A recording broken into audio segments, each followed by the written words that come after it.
গরু যদি হিটে না আসে সেক্ষেত্রে কি করণীয়? আমরা একটা নতুন বকনা দেখছি, যদি আপনার এমন বকনা থাকে যে বয়স হয়েছে অথচ হিটে আসতেছে না, সেক্ষেত্রে সর্বপ্রথম যে কাজগুলো যদি আপনি ধারাবাহিকভাবে করেন, নিশ্চিত আপনার গরুটা ডাকে আসবে। এজন্য সর্বপ্রথম যে কাজটি করতে হবে সেই গরুটাকে একটি কীটনাশক ঔষধ খাওয়াতে হবে। হতে পারে সেটা ইনজেকশন, হতে পারে সে মুখে খাওয়ানো। তো আমরা যদি ইনজেকশন বলি তাহলে সেক্ষেত্রে সবচেয়ে ভালো হলো M18+ ইনজেকশন। যদি এমন গরু হয়, মনে করেন এই গরুটার ৭০ থেকে ৮০ কেজি ওজন, আমরা ২ থেকে ৩ সিসি চামড়া নিচে ইনজেকশন দেবো। এই একই দিনে আমরা একসাথে কি ইনজেকশন দেবো? একটু অ্যালার্জির ইনজেকশন দেবো, অ্যাস্টাভেট ৭ থেকে ১০ সিসি, এবং এর পাশাপাশি আমরা ভিটা এডি ইনজেকশন ১০ সিসি করে সপ্তাহে ১ বা ৩ দিন দেবো।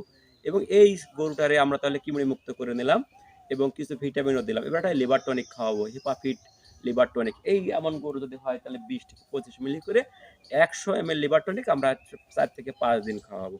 তাহলে আমাদের কৃমিমুক্ত লিভার টনিক দেওয়া হয়ে গেল। এবারে মূল যে কাজটি আমাদের হলো ডাকের চিকিৎসা। ডাকের চিকিৎসার জন্য আমাদের এই যে ছোট বকনার জন্য আমরা ইনজেকশন দিতে পারি। ইভেট ইনজেকশন ১০ থেকে ১৫ সিসি করে সপ্তাহে ১ দিন, ৩ থেকে ৪ দিন দেবেন, এবং এর পাশাপাশি আমরা সিপিভেট ট্যাবলেট এগমি কোম্পানির, এটা হলো ২ টা করে খাওয়াবো অথবা ১ টা করে খাওয়াবো।